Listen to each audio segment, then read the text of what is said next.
الحمد لله نحمده ونستعينه ونستغفره ونؤمن به ونتوكل عليه ونعوذ بالله من شرور أنفسنا ومن سيئات أعمالنا من يهده الله فلا مضل له ومن يضلل فلا هادي له ونشهد أن لا إله إلا الله وحده لا شريك له ونشهد أن سيدنا ومولانا محمدا عبده ورسوله أما بعد فأعوذ بالله من الشيطان الرجيم بسم الله الرحمن الرحيم النبي أولى بالمؤمنين من أنفسهم وأزواجه أمهاتهم اللهم صل على محمد وعلى آل محمد كما صليت على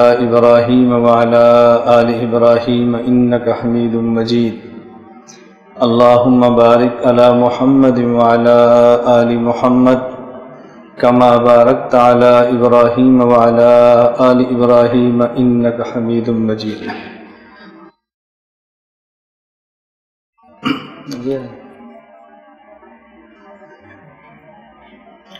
اس کو پیچھے رکھ، اس کو پیچھے رکھ، یہ ادھر میرے پیچھے رکھ، ادھر پیچھے رکھ.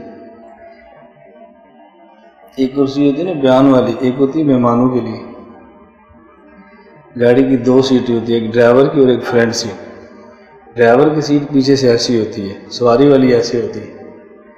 بیان والی جو کرسی ہے اس کو پیچھے اٹھنا چاہیے، ویسے مہمان ہو تو پھر اسے بیٹھنا چاہیے.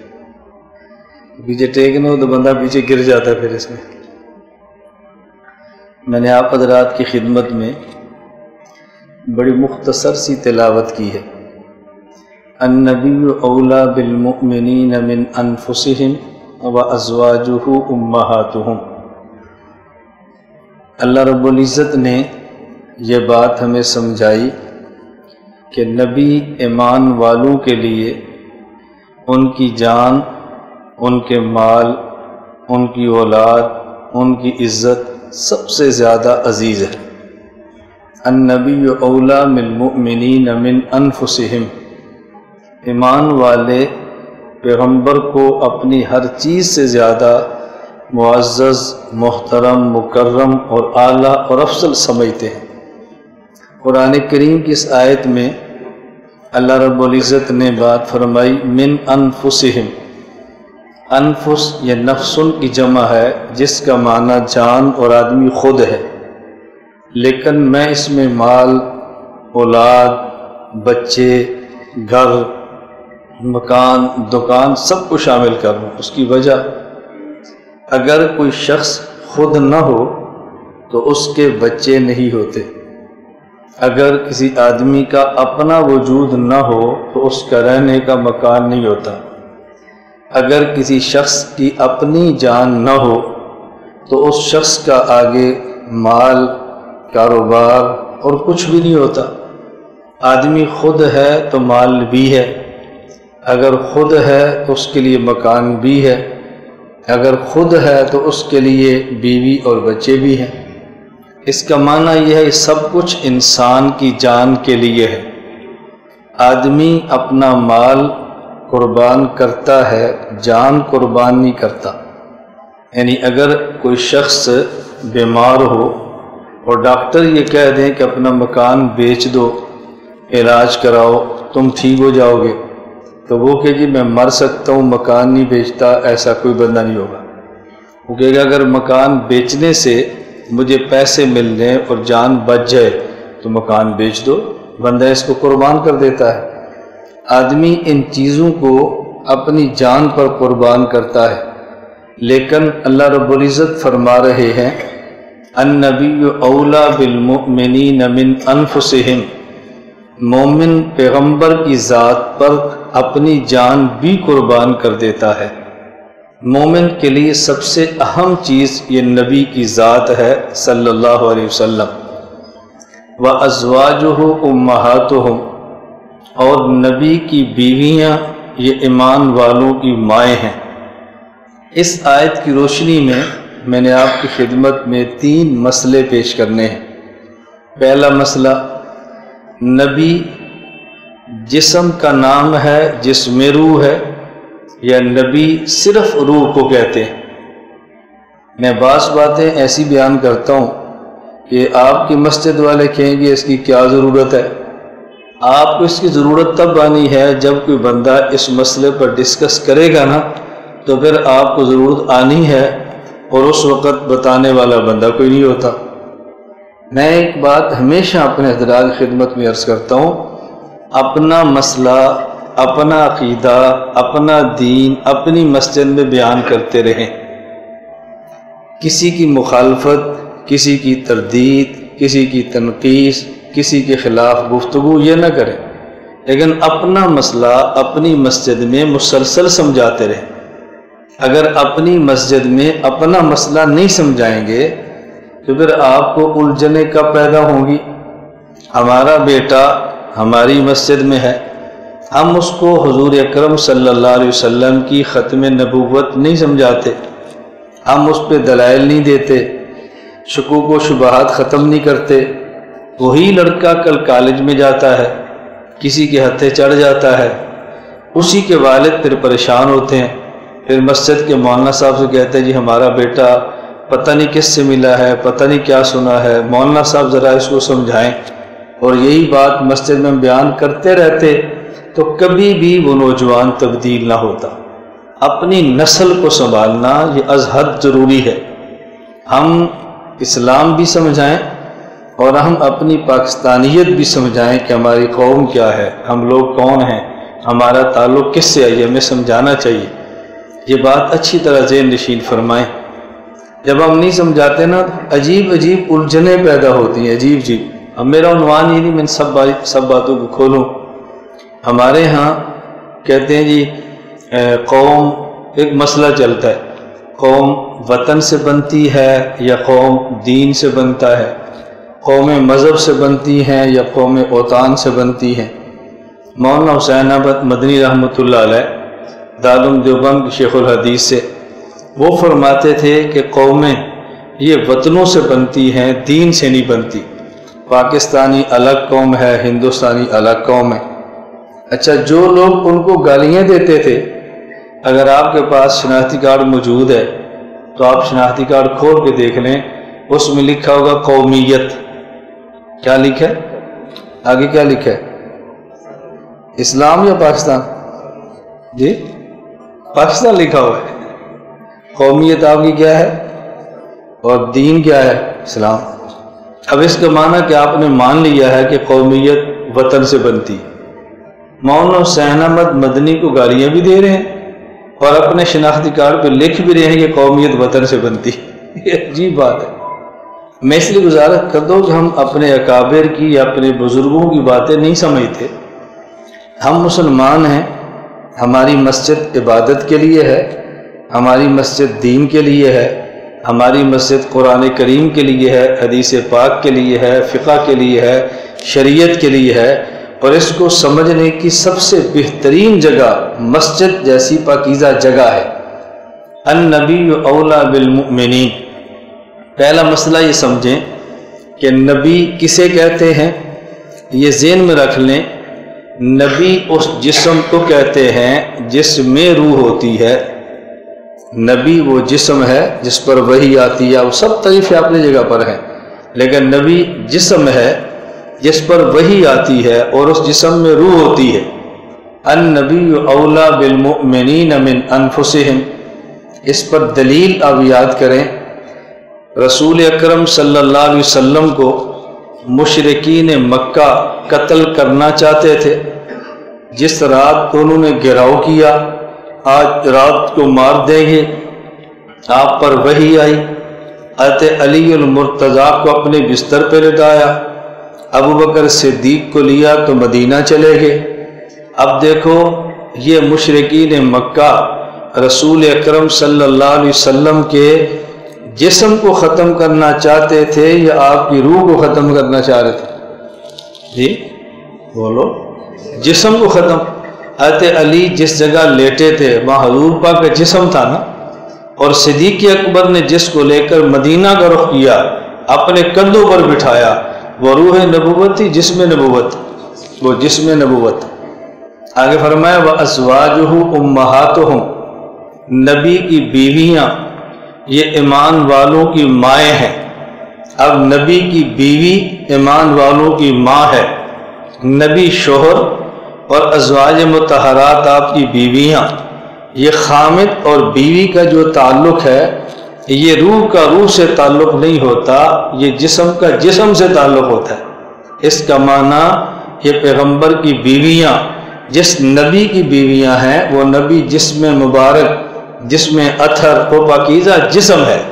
ایک یہ مسئلہ ذہن نشین فرما لیں کہ نبی جس پر وحی آتی ہے اس جسم کا نام ہے، اور وحی کس پر آتی ہے؟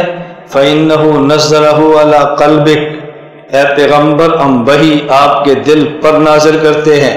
یہ جو دل ہے یہ جسم میں ہوتا ہے یا روح کے اندر ہوتا ہے؟ جسم میں۔ اس لیے یہ بات ذہن نشین فرما لیں، نبی اس جسم کا نام ہے جس پر وحی اترتی ہے اور اس کے اندر روح موجود ہوتی ہے۔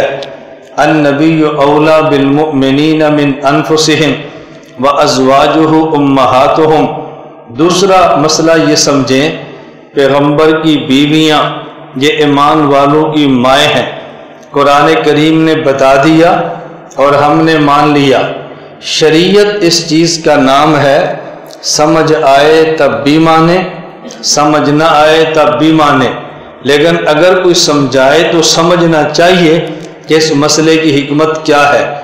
اللہ کے پیغمبر کی بیویاں یہ ایمان والوں کی مائیں کیوں ہیں؟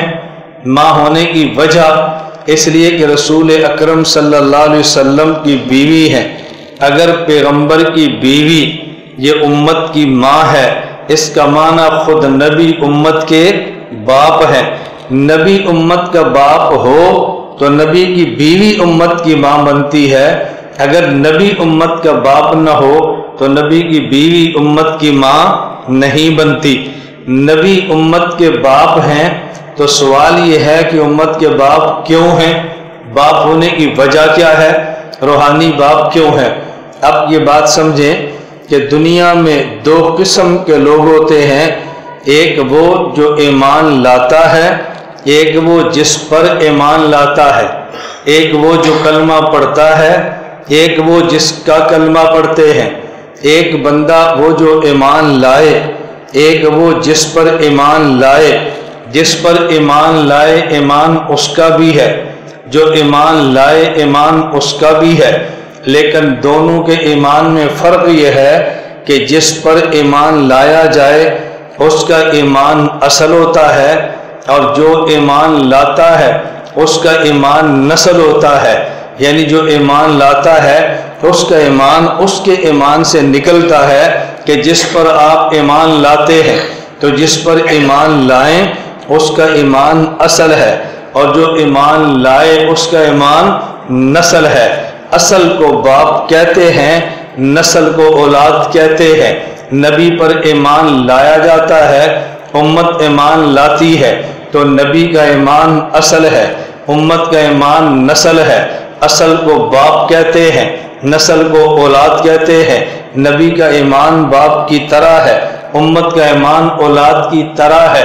چونکہ نبی اصل ایمان والا، اسی نبی کو باپ کہتے ہیں، امت نسل ایمان والی، اس لیے امت کو اولاد کہتے ہیں۔ تو نبی باپ اور امت اولاد، یہ بات سمجھ آ گئی کیوں ہے؟ یہ جو میں کہہ رہا ہوں کیوں ہے، میں سمجھا رہا ہوں بار بار، آگے جا کر پھر میں مسئلہ سمجھانا ہے، پھر آپ کو احساس ہونا ہے کہ یہ بات میں کیوں سمجھا رہا تھا۔ نبی پاک کی بیویاں امت کی مائیں ہیں، اور نبی کی بیوی امت کی ماں تب بنے گی جب خود نبی امت کے باپ ہوں گے۔ اب میں آپ کو بات پوچھتا ہوں، آپ یہ بتاؤ کہ پیغمبر کی بیوی سے نبی کی وفات کے بعد امتی کا نکاح ہو سکتا ہے؟ بولو، نہیں ہو سکتا۔ کیوں؟ بولو، کیوں نہیں ہو سکتا؟ آپ سب نے کہنا ہے اس لیے کہ امت کی ماں ہے، سب نے یہ کہنا ہے۔ یہ مسئلہ ٹھیک ہے کہ پیغمبر کی بیوی سے نبی کی وفات کے بعد امت کا نکاح نہیں ہوتا، لیکن یہ جو آپ دلیل دے رہے ہیں نا اس لیے یہ نہیں ہوتا کہ امت کی ماں ہے یہ آپ کی دلیل ٹھیک نہیں ہے، یہ دلیل ٹھیک نہیں ہے۔ دلیل کیوں ٹھیک نہیں ہے؟ میں نے آپ کو بات سمجھائی ہے، نبی کی بیوی امت کی ماں تب بنے گی جب خود نبی امت کے دونوں امت کے باپ ہوں گے۔ تو اگر امتی کا نکاح اس لیے ٹھیک نہیں کہ ماں ہے تو پھر امتی عورت کا نکاح حضور سے ٹھیک نہ ہو کہ وہ باپ ہے۔ تو جب امتی عورت کا نکاح نبی سے ہو جاتا ہے پھر امتی مرد کا نکاح نبی کی بیوی سے کیوں نہیں ہوتا؟ مسئلہ یہی ہے کہ نہیں ہوتا، بات سمجھ آ رہی ہے؟ لیکن آپ دلیل کیا دے رہے ہیں؟ ماں۔ میں کہتا ہوں آپ کی دلیل غلط ہے۔ یہ میں کیوں سمجھا رہا ہوں؟ میں دلیل دوں گا، جو میں دلیل دوں گا آپ اس کو توڑیں، آپ اس پر اعتراض کریں۔ یہ میں اس لیے کہہ رہا ہوں اگر کل آپ نے نیٹ پہ بیان سن لیا، کسی بدعقیدہ بندے نے کہہ دیا کہ جی یہ بات ٹھیک نہیں ہے یہ وجہ ہے، پھر جواب نہیں بننا، پھر ہم الجھن کا شکار ہوتے ہیں۔ سوشل میڈیا جتنا نقصان دہ ہے اتنا مفید بھی ہے، اور جتنا مفید ہے اتنا نقصان دہ بھی ہے۔ صرف سوشل میڈیا سے تعلق ہو، اہل حق علماء سے نہ ہو، بندہ بگڑ جاتا ہے۔ اہل حق علماء سے پھر بگڑتا نہیں ہے، پھر بندہ سنبھل جاتا ہے، پھر دائیں بائیں نہیں جاتا۔ ابھی کچھ دن قبل سوشل میڈیا پر ایک مسئلہ چلا اور بہت زور سے چلا، ایسا زور سے چلا کہ ہمارے لوگ بھی ہلنے لگے۔ مسئلہ کیا تھا؟ فقہ حنفی میں یہ مسئلہ ہے، اگر خامد فوت ہو جائے بیوی اپنے خامد کا چہرہ بھی دیکھ سکتی ہے، بیوی اپنے خامد کو غسل دینا چاہے تو غسل بھی دے سکتی ہے، لیکن اگر بیوی فوت ہو جائے اس کی وفات کے بعد شوہر اپنی بیوی کو غسل نہیں دے سکتا۔ یہ مسئلہ ہے۔ اب مسئلہ میڈیا پر کیا آیا؟ کہ یہ مسئلہ حدیث کے خلاف ہے۔ حدیث کیا ہے؟ رسول اکرم صلی اللہ علیہ وسلم نے اپنی بیوی ام المومنین امی عائشہ رضی اللہ تعالی عنہا کو فرمایا، عائشہ میری زندگی میں تو فوت ہو گئی، میں غسل بھی دوں گا، تجھے کفن بھی دوں گا، تیرا جنازہ بھی پڑھوں گا، تجھے قبر میں اپنے ہاتھوں سے اتاروں گا۔ اور یہ حدیث صحیح ہے، اس پر کوئی شک نہیں۔ تو جب اللہ کے نبی فرما رہے ہیں تو آپ کیسے کہتے ہیں کہ شوہر بیوی غسل نہیں دے سکتا؟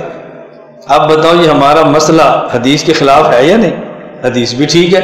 اب اس پر ہمارے بہت سارے لوگ فقہ کو چھوڑ دیتے ہیں، احناف کو چھوڑ دیتے ہیں، علماء کو چھوڑ دیتے ہیں کہ دیکھو یہ مسئلہ حدیث کے خلاف آ گیا ہے۔ اب بات اچھی طرح سمجھ لیں، امت اور نبی میں فرق کیا ہے؟ اگر بیوی شوہر فوت ہو گیا، عورت شوہر کی وفات کے فوراً بعد نکاح کرنا چاہے تو کر نہیں سکتی جب تک عدت پوری نہ کرے۔ اس کا مطلب یہ ہے کہ یہ اس عورت کی عدت ہے، اور جب تک عدت پوری نہیں ہوتی اس شوہر کے نکاح میں ہے۔ شوہر فوت ہو جائے، عورت عدت کے اندر ہے، اس عدت کے دوران یہ عورت نکاح نہیں کر سکتی، تو جب یہ اس کی بیوی ہے اسے دیکھ بھی سکتی ہے، اسے غسل بھی دے سکتی ہے۔ لیکن اگر ایک آدمی کی 4 بیویاں ہوں، اس کی ایک بیوی فوت ہو جائے، وفات کے فوراً بعد شوہر چوتھا نکاح کرنا چاہے تو کر سکتا ہے یا نہیں؟ کوئی شوہر کی بھی عدت ہوتی ہے؟ نہیں ہے نا۔ اس کا معنی کہ وہ عورت اس کے نکاح سے نکل گئی، جب نکل گئی تو اجنبی بن گئی، اجنبی بن گئی تو نہ دیکھ سکتا ہے نہ غسل دے سکتا ہے، اس اجنبی جو ہو گئی۔ اب سوال یہ ہے، یہ مسئلہ تو جو ہے امی عائشہ کو نبی پاک نے کیوں فرمایا؟ اس کی وجہ یہ ہے کہ امتی کی بیوی فوت ہونے کے بعد، امتی کی وفات کے بعد کچھ عرصے بعد اس کے نکاح سے نکل جاتی ہے، عدت پوری ہوئی اور نکاح سے نکل گئی۔ اور اسی طرح اگر عورت فوت ہو جائے تو امتی کی بیوی اس کے نکاح سے نکل گئی، اجنبی بن گئی۔ لیکن نبی کا معاملہ یوں نہیں ہے، پیغمبر وفات پا جائے تو پیغمبر کی بیوی عدت کے بعد بھی پیغمبر کی بیوی رہتی ہے، اور بیوی فوت ہو جائے وفات کے بعد بھی وہ پیغمبر کی بیوی رہتی ہے۔ جس طرح دنیا میں نبی کی بیوی ہے، قبر میں نبی کی بیوی ہے، وفات کے بعد جنت میں نبی کی بیوی ہے۔ نبی کا اپنی عورت سے نکاح یہ ختم نہیں ہوتا، زوجیت کا رشتہ ختم نہیں ہے۔ نبی وفات پا جائے، عورت غسل دے تو تب بھی ٹھیک ہے، بیوی فوت ہو جائے نبی غسل دے تو تب بھی ٹھیک ہے، یہ معاملہ نبی کا ہے، امت کا نہیں ہے۔ اس لیے یہ نہ کہنا کہ مسئلہ غلط لکھا جی حدیث میں جو آ گیا ہے، ہمیں سمجھنے کی کوشش کرنی چاہیے۔ پیغمبر کی بیوی امت کی ماں ہے، توجہ رکھنا۔ میں نے آپ سے کہا مسئلہ یہی ہے کہ نبی کی وفات کے بعد امتی کا نکاح پیغمبر کی بیوی سے نہیں ہوتا۔ اس کی دلیل یہ نہ دینا اس لیے کہ نبی کی بیوی امت کی ماں ہے، جب دلیل دیں گے تو لوگ اس پر اعتراض کر دیں گے کہ نبی امت کے باپ ہیں، جب ان کا امتی لڑکی سے نکاح ہوتا ہے تو نبی امت کی ماں ہے، ان کا امتی مرد سے نکاح کیوں نہیں ہوتا؟ دلیل وہ دینا جو میں دے رہا ہوں۔ قرآن کریم نے کہا وَلَا أَن تَنكِحُوا أَزْوَاجَهُ مِن بَعْدِهِ أَبَدًا، تم نے پیغمبر کی بیوی کے ساتھ پیغمبر کی وفات کے بعد نکاح نہیں کرنا۔ بس یہ دلیل ہے، قرآن کی مستقل آیت ہے۔ کہ بندہ آپ سے پوچھے نماز کیوں پڑھتے ہو، کوئی حکم ہے اقیم الصلاۃ، کیوں ہم نہیں جانتے۔ زکوٰۃ کیوں دیتے ہو، قرآن کا حکم ہے آتوا الزکوٰۃ، حکم کیوں ہے ہم نہیں جانتے، حکم ہے۔ روزہ کیوں رکھتے ہو، قرآن میں ہے کتب علیکم الصیام، روزہ فرض ہے، کیوں ہے ہم نہیں جانتے۔ حج کیوں کرتے ہو، قرآن کریم میں ہے وَلِلَّهِ عَلَى النَّاسِ حِجُّ الْبَيْتِ مَنِ اسْتَطَاعَ إِلَيْهِ سَبِيلًا، وجہ ہم نہیں جانتے۔ پیغمبر کی بیوی سے امتی کا نکاح کیوں حرام ہے، قرآن کریم میں ہے وَلَا أَن تَنكِحُوا، یہ کیوں ہے ہم نہیں جانتے۔ جس طرح نماز فرض قرآن میں ہے، روزہ فرض قرآن میں ہے، حج فرض قرآن میں ہے، زکوٰۃ فرض قرآن میں ہے، زنا حرام قرآن میں ہے، شراب حرام قرآن میں ہے، خنزیر کا کھانا حرام قرآن میں ہے، سود حرام قرآن میں ہے، نبی کی بیوت سے امت کا نکاح حرام قرآن میں ہے۔ وجہ چھوڑو، وجہ کو آپ پورا جو نہیں کر سکتے پھر آپ کیا کریں گے دلیل دے کر؟ ہر جگہ پر وجہ پر نہیں جاتے، ہاں یہ وجہ وہ پیش کرے کہ جو دلیل دے سکتا ہے۔ اب جو میں نے آپ کو دلیل دی ہے نا اس کو سمجھ لیں، اس پر کوئی یہ اعتراض کرے تو بتانا وہ کیا کہ امتی جب فوت ہو جائے، امتی کی بیوی عدت گزارنے کے بعد اس کی بیوی نہیں رہتی۔ پیغمبر کی بیوی نبی وفات پا جائیں تو عدت کے باوجود بھی بیوی رہتی ہے، چونکہ امتی کی بیوی بیوہ بن جاتی ہے، نبی کی بیوی ہمیشہ نبی کی بیوی رہتی ہے۔ امتی کی بیوی وفات کے بعد امتی کے نکاح سے نکل جاتی ہے، نبی کی بیوی وفات کے باوجود نبی کے نکاح سے نہیں نکلتی۔ کسی کی بیوہ سے نکاح کر سکتے ہیں، کسی کی بیوی سے نکاح نہیں کر سکتے۔ کوئی اس دلیل کو توڑ سکتا ہے تو توڑے، کوئی شوق پورا کرے۔ میں اس لیے گزارش کرتا ہوں اپنے دلائل سمجھو، اپنا عقیدہ سمجھو، اپنا مسلک سمجھو، اللہ میں یہ باتیں سمجھنے کی توفیق عطا فرمائے۔ میں نے دو مسئلے آپ کی خدمت میں پیش کیے۔ نمبر ایک، نبی اس جسم کا نام جس پر وحی آتی ہے اور اس کے اندر روح بھی ہوتی ہے۔ نمبر دو، پیغمبر کی بیویاں امت کی ماں ہیں تو پیغمبر کی بیوی سے امت کا نکاح وفات کے بعد نہیں ہو سکتا۔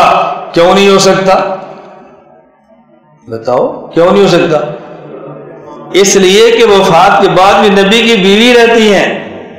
سمجھنے کی کوشش کرو نا، نبی کی بیوی رہتی ہے اس لیے نکاح نہیں ہو سکتا۔ اب نمبر 3 مسئلہ سمجھے۔ نمبر 3 مسئلہ، دنیا میں کوئی آدمی بڑا بنتا ہے، دنیا میں کوئی شخص افضل اعلیٰ بنتا ہے، کب کوئی جگہ افضل بنتی ہے، پاکیزہ بنتی ہے، انسان کو عظمت ملتی ہے، کب؟ جب اس کی نسبت بڑے سے ہو۔ وہ نسبتیں آدمی کو بڑا بنا دیتی ہیں، نسبتیں آدمی کو بڑا بنا دیتی ہیں۔ نمبر 1 پیغمبر پاک کے صحابہ، نمبر 2 نبی پاک کی بیویاں، نمبر 3 نبی پاک کی امت۔ پہلے یہ 3 سمجھیں، پھر میں چوتھی بات عرض کروں گا۔ ہمارا عقیدہ یہ ہے ہمارے پیغمبر کے صحابہ کائنات کے گزشتہ نبیوں کے صحابہ سے اعلیٰ ہیں۔ اس کی وجہ وہ صحابی تھے نبی کے، یہ صحابی ہے آخری نبی کے۔ وہ صحابی تھے نبی کے اور یہ صحابی ہیں آخری نبی کے۔ ایک نبی ہے، ایک آخری نبی ہے۔ مقامات قرآن سے دیکھیں، نمبر 1 قرآن بیان کر رہا ہے من النبیین والصدیقین والشہداء والصالحین، ایک مقام ولی کا ہے، اس کے اوپر مقام شہید کا ہے، اس کے اوپر مقام صحابی کا ہے، اس کے اوپر مقام نبی کا ہے، اس کے اوپر مقام آخری نبی کا ہے۔ ہم بیٹھے ہیں، ہم میں سے افضل قاضی ولی ہے، ولیوں میں افضل شہید ہے، ان سے افضل صحابی ہے، ان سے افضل نبی ہے، اور ان سے افضل بولو، ان سے افضل آخری نبی ہے۔ ایک ولی ہے، پھر شہید ہے، پھر صحابی ہے، پھر نبی ہے، اور پھر آخری نبی ہے۔ مجھے جانتے ہو، میں فلاں پیر کا مرید ہوں، میری نسبت ان سے ہے، ہمیں کہا کہ اعتراض نہیں ہے۔ انہیں جانتے ہو، یہ شہید ہیں جن کے بارے میں قرآن کہہ رہا ہے یغفر لہ فی اول دفعۃ من دمی، یہ جیسا کیسا بھی ہو، خون کا قطرہ زمین پہ گرے میں سب گناہوں کو معاف کر دیتا ہوں، یہ شہید ہے۔ اس کے اوپر کا یہ کون ہے؟ یہ صحابی، اس کا مقام جانتے ہو؟ فَإِنَّ أَحَدَكُمْ لَوْ أَنفَقَ مِثْلَ أُحُدٍ ذَهَبًا مَا بَلَغَ مُدَّهُ أَوْ نَصِيفَهُ، فرمایا قیامت تک آنے والے لوگ احد پہاڑ کے برابر اگر سونا خرچ کر لیں، میرے صحابی کے مٹھی جو کا برابری نہیں کر سکتے۔ یہ صحابی ہے، یہ کون ہے؟ کہ یہ تو نبی ہے، کائنات کے سارے لوگ مل جائیں، نبی کے شان کا مقابلہ نہیں ہے، تو پھر سارے مل جائیں، آخری نبی کے شان کا مقابلہ نہیں ہے۔ ہمارے نبی کے صحابہ گزشتہ نبیوں کے صحابہ سے اعلیٰ، کیونکہ یہ صحابی آخری نبی کے ہیں۔ ہمارے پیغمبر کی بیویاں کائنات کی ساری عورتوں سے اعلیٰ، کیونکہ یہ بیوی آخری نبی کی ہے۔ قرآن کریم میں ہے یا نساء النبی لستن کاحد من النساء، یا نساء النبی لستن کاحد من النساء، کائنات کی ساری عورتیں الگ ہیں، تمہاری شان الگ ہے، تمہاری شان کا مقابلہ دنیا میں کوئی نہیں کر سکتا۔ اور یہ بات ذہن نشین رکھنا، ایک بندہ بڑے فخر سے کہتا ہے میں نے حج 2 کیے ہیں، میں نے عمرے 10 کیے ہیں، میں حضور کی روزے پہ میں ہر سال جاتا ہوں، ہر مہینے جاتا ہوں۔ یہ کہتا ہے میں تو وہاں رہتا ہوں اور نبی کے روزے پہ ہر روز جاتا ہوں۔ میں نے کہا تیری اوقات کیا ہے؟ میرے پیغمبر کی بیویاں بھائی ایک زندگی دنیا کی ہے جو موت پہ ختم ہے، ایک زندگی برزخ کی ہے جو حشر پہ ختم ہے، ایک زندگی حشر کے بعد کی ابدی ہے جو ختم کبھی نہیں ہوگی۔ میں اور آپ نبی کے روزے پہ جائیں، ایک بار جائیں گے، 2 بار جائیں گے، چلو زندگی بھر روزے پڑھ رہے تب بھی زندگی ختم ہو جائے گی۔ پیغمبر کی بیویاں کہیں خدیجہ ہے، کہیں عائشہ ہے، کہیں سودا ہے، کہیں حفصہ ہے، نبی کی بیویاں ابدی زندگی میں جنت میں نبی کے ساتھ رہیں گی، نبی کے ساتھ۔ یہ اعزاز نبی کی بیٹی کو بھی نہیں ہے جو اعزاز نبی کی بیوی کو ہے۔ اور یہ بات یاد رکھنا، پہلے بیوی ہوتی ہے اور پھر بیٹی ہوتی ہے۔ زہرا ہمارا ایمان ہے، زینب ہمارا ایمان ہے، رقیہ ہمارا ایمان ہے، ام کلثوم ہمارا ایمان ہے، لیکن خدیجہ پہلے ہے، زہرا بعد میں ہے۔ خدیجہ نہ ہوتی زہرا کو وجود کیسے ملتا؟ خدیجہ پہلے ہیں، زہرا بعد میں ہے، خدیجہ پہلے ہیں، زینب رقیہ ام کلثوم بعد میں ہے۔ پہلے بیوی ہوتی ہے اور پھر بیٹی ہوتی ہے۔ پیغمبر کی بیٹیاں ہیں، حضرت رسول اللہ کی بیٹی زینب جنت میں ابو الیاس کے ساتھ ہوں گی، نبی کی بیٹیاں رقیہ ام کلثوم عثمان کے ساتھ ہوں گی، نبی کی بیٹی زہرا علی کے ساتھ ہوں گی، نبی کی بیوی عائشہ حضور کے ساتھ ہوگی، خدیجہ حضور کے ساتھ ہوگی۔ ایک دن کا مسئلہ نہیں، ابدی زندگی میں نبوت کے ساتھ ہوگی۔ ان کا مقابلہ کوئی کیسے کر سکتا ہے؟ یا نساء النبی لستن کاحد من النساء، پیغمبر کی بیویاں کائنات کی ساری عورتوں سے اعلیٰ، وہ بیویاں نبی کی ہیں، وہ بیویاں نبی کی ہیں۔ نمبر 3 ایمان والے، جس میں میں اور آپ بھی شامل، اللہ ہمارا خاتمہ ایمان پر فرما دے۔ امت مصطفیٰ جو ایمان لائی ہے گزشتہ ساری امتوں سے اعلیٰ، کنتم خیر امت اخرجت للناس، قرآن کہہ رہا ہے۔ اب میں 3 باتیں کہہ رہا ہوں۔ نمبر 1، نبی کے صحابہ گزشتہ نبیوں کے صحابہ سے اعلیٰ، نبی کی بیویاں کائنات کی ساری عورتوں سے اعلیٰ، نبی کی امت ساری امتوں سے اعلیٰ، اور یہ تو انسان ہیں، عبادت گزار ہیں، کلمہ گو ہیں، سجدے کر رہے ہیں، ان سب کو چھوڑ دو۔ میں کہتا ہوں وہ مٹی جہاں حضور آرام فرما رہے ہیں، مدینہ کی مٹی، قبر مبارک کے ذرے جو پیغمبر کے وجود اطہر سے ملے ہیں، وہ کعبہ سے اعلیٰ ہیں، کرسی سے اعلیٰ ہیں، عرش سے بھی اعلیٰ، عرش سے بھی اعلیٰ ہیں، سب سے اعلیٰ۔ یہ ہمارا موقف ہے، ہمارے موقف پر دلائل ہیں۔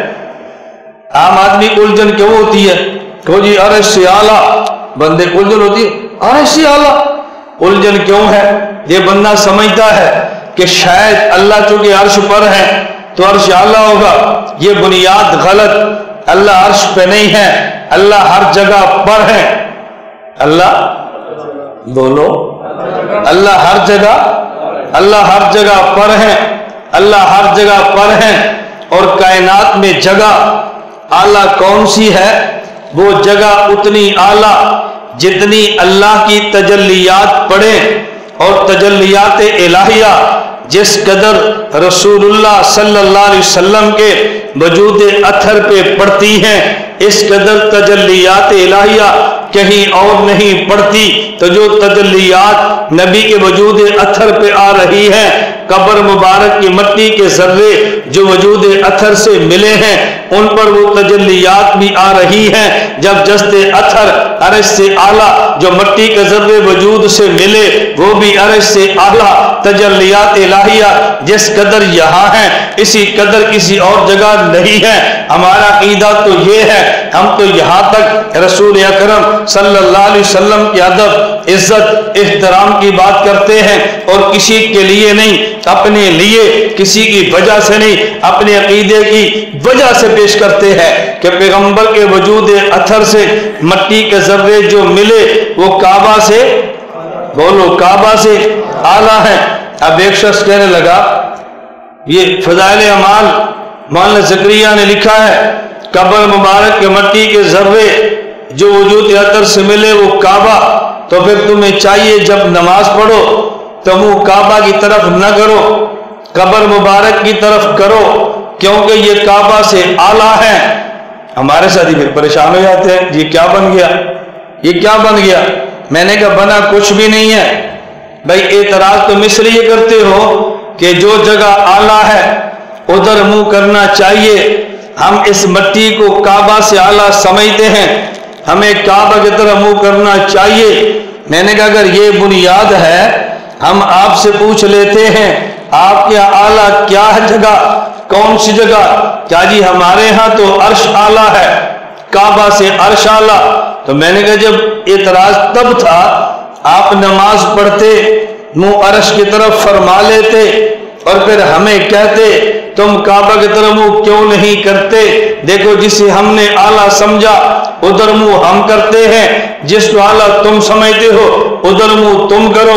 پھر اعتراض تو ٹھیک تھا، جس کو اعلیٰ آپ نے سمجھا ادھر منہ آپ نے نہیں کیا، تو جسے ہم نے اعلیٰ سمجھا ادھر منہ ہم نے نہیں کیا، تو اعتراض ہمارے اوپر بعد میں ہے، آپ پر پہلے ہے۔ یہ اعتراض تو دونوں پر ہے، پھر دونوں کو صفائی دینی چاہیے۔ میں نے کہا آپ دین نہ دیں، ہم صفائی دیتے ہیں۔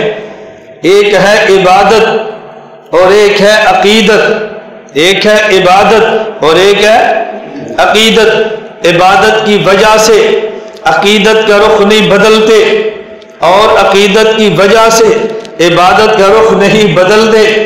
اگر کوئی بندہ آپ سے پوچھے پوری نماز میں سب سے اعلیٰ افضل رکن کون سا ہے، آپ نے کہنا ہے سجدہ۔ سب سے اعلیٰ رکن کون سا ہے؟ دیکھیں میں صرف ایک دلیل دے دیتا ہوں تاکہ بات دلیل سے ہو نا۔ ہم نماز پڑھتے ہیں، نماز میں قیام بھی ہے، نماز میں رکوع بھی ہے، نماز میں قعدہ بھی ہے، اور نماز میں سجدہ بھی ہے۔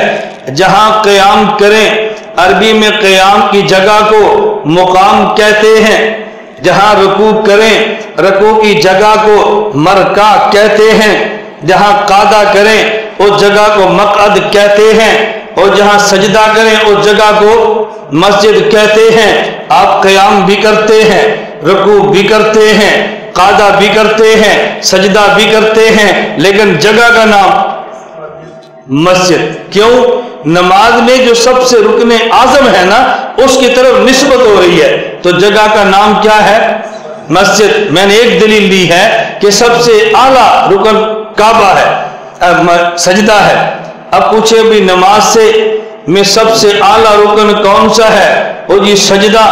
نماز میں ہم ذکر کرتے ہیں سبحان ربی العظیم، سبحان ربی الاعلیٰ، ربنا لک الحمد، رب اغفر لی، کئی ذکر کرتے ہیں۔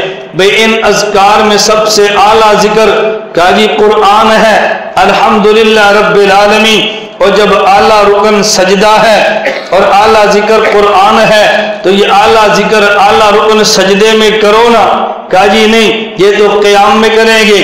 کیوں؟ یہ اعلیٰ ہونا یہ عقیدت کا مسئلہ ہے، کس رکن کو کہاں ادا کرنا یہ عبادت کا مسئلہ ہے۔ نماز میں عقیدت نہیں ہو رہی، یہ عبادت ہو رہی ہے۔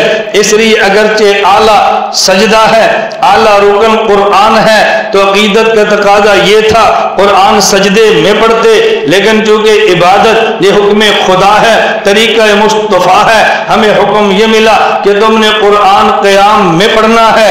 ہم نے عقیدت کو نہیں دیکھا، ہم نے عبادت کو دیکھا ہے۔ ایک ہے مسئلہ عقیدت کا، ایک ہے مسئلہ عبادت کا۔ جب ہم نماز پڑھتے ہیں یہ مسئلہ عبادت کا ہے، کعبہ یہ مرکز عبادت ہے، اور روزہ یہ مرکز عقیدت ہے۔ جب ہم نماز میں کھڑے ہوں کیونکہ مسئلہ عبادت کا تھا، اس لیے ہم منہ ادھر نہیں کرتے جہاں عقیدت زیادہ ہے، منہ ادھر کرتے ہیں جو عبادت کا مرکز ہے اور وہ کعبہ ہے۔ ہمارا روزہ پیغمبر کا یہ مرکز عقیدت ہے، اور کعبہ یہ مرکز عبادت ہے۔ کعبہ یہ مرکز، یہ بات اچھی طرح سمجھیں۔ میں ایک مثال دیتا ہوں پھر آپ کو جلدی سمجھ آئے۔ مثال بھی ہے اور سچا واقعہ بھی ہے۔ ایک شخص مکہ مکرمہ سے مدینہ منورہ جا رہا ہے، ساتھ والے کو بات سمجھا رہے ہیں، مدینہ جا رہے ہو وہاں مسجد نبی بھی ہے، حضور پاک کی قبر بھی ہے، جب آپ مدینہ جاؤ نا تو قبر کی زیارت کی نیت نہ کرنا یہ شرک ہے، مسجد نبی کی زیارت کی نیت کرنا یہ ٹھیک ہے۔ یہ مسئلہ سمجھا رہا تھا۔ مولانا امین اکاڑی فرماتے میں پچھلی سیٹ پر تھا، میں نے کہا یہ جھوٹ بول رہا ہے، تو مدینہ جا رہا ہے تو حضور کے روزے کی نیت سے سفر کرنا، قبر کی زیارت کی نیت سے سفر کرنا، یہ جھوٹ بول رہا ہے۔ اس کو بہت غصہ چڑھا، جی میں جھوٹ کیسے بول رہا ہوں؟ حضرت فرمانے لگے آپ کہاں سے آئے ہیں؟ کہا جی پنجاب سے۔ پنجاب کے کون سے ضلع سے؟ فلاں ضلع سے۔ فرمایا یہاں کیوں آئے ہو؟ کہا جی عمرہ کرنے کے لیے۔ فرمایا عمرہ کیوں کیا ہے؟ کہا جی ثواب ملتا ہے۔ کہا تم اپنے محلے کی مسجد میں باجماعت نماز پڑھتے، ثواب تو وہاں بھی ملتا ہے، یہاں آنے کی ضرورت کیا تھی؟ تو نے اتنے پیسے خرچ کیے۔ وہ کہتے ہیں حضرت عجیب بات ہے، آپ اتنی بات بھی نہیں سمجھتے، محلے کی مسجد میں باجماعت نماز پڑھوں تو ایک نماز پر 27 کا ثواب ملتا ہے، اور جب مکہ میں نماز پڑھوں گا تو ایک نماز پر بولو 1,00,000 کا ثواب ملتا ہے، میں نے اس لیے پیسے خرچ کیے۔ فرمایا چلو مکہ میں نماز پڑھے تو ایک پر 1,00,000 کا ہے، اور جب مدینہ میں پڑھے گا تو پھر ایک نماز پر 50,000 کا۔ تو آپ کہتے ہیں نا، وہ کہتے ہیں نا یہ حدیث ضعیف ہے، 1,000 کا ثواب ملتا ہے، وہ صحیح ہے۔ میں کبھی کہتا ہوں کہ ہم قیامت کو اللہ سے دعا کریں گے یا اللہ ضعیف حدیث والا اجر ہم تبلیغیوں کو دے دے، صحیح والا اجر ان کو دے دے، صحیح والا آپ لے لو، ضعیف والا ہم لے لیں۔ یہ کوئی لڑائی کی بات تو نہیں ہے نا بھائی، جو حدیث آپ کیا ٹھیک ہے اس کا اجر آپ کو مل جائے، جو ہمارے ٹھیک ہے وہ ہمیں مل جائے، 50 والا ہمیں اجر مل جائے، اس بھیرت کی بات کیا ہے؟